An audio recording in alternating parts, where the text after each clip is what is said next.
Hi friends, dark இந்த படத்தை ஏற்கனவே தேட்டரில் பார்த்துருந்தாலும் இப்போதைக்கு இந்த படம் ஓடிடியில் ரிலீஸ் ஆகிருக்கு ப்ரைமில்.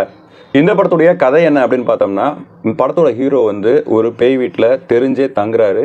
அதுக்கப்புறம் என்ன ஆச்சு, அவரோட லைஃப் அதனால என்னென்னலாம் சேஞ்சஸ் உண்டாச்சு, கடைசியில் அந்த பேய் யார் என்ன அப்படிங்கிறத சொல்கிறது தான் இந்த படத்துடைய கதை.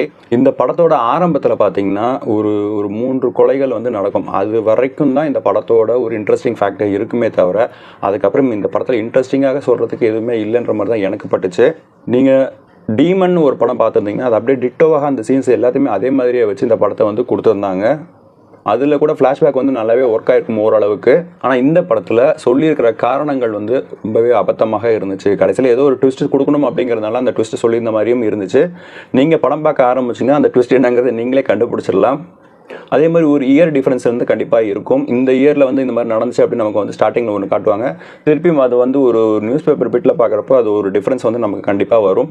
இதுவும் ஒரு ஹாரர் ஜானர் அப்படின்ற மாதிரி சொல்லி தான் எடுத்திருக்காங்க. பட் பயங்கிறது நமக்கு எந்த பாயிண்ட்லையுமே நமக்கு வரவே இல்லை. இது வந்து ஒரு சைக்கலாஜிக்கல் த்ரில்லர் அப்படின்னு வேணால் நம்ம எடுத்துக்கலாம். எந்த எதிர்பார்ப்பும் இல்லாமல் பார்த்தீங்கன்னா ஒரு நார்மல் ஆவரேஜான ஒரு படம் பார்த்து ஒரு ஃபீல் கிடைக்கும். இந்த படம் நமக்கு அமேசான் பிரைமில் அவைலபிளாக இருக்குது. உங்களுக்கு நேரம் கிடைக்கிறப்ப இந்த படத்தை பார்த்துட்டு உங்களோட கமெண்ட்ஸை தெரிவிங்க.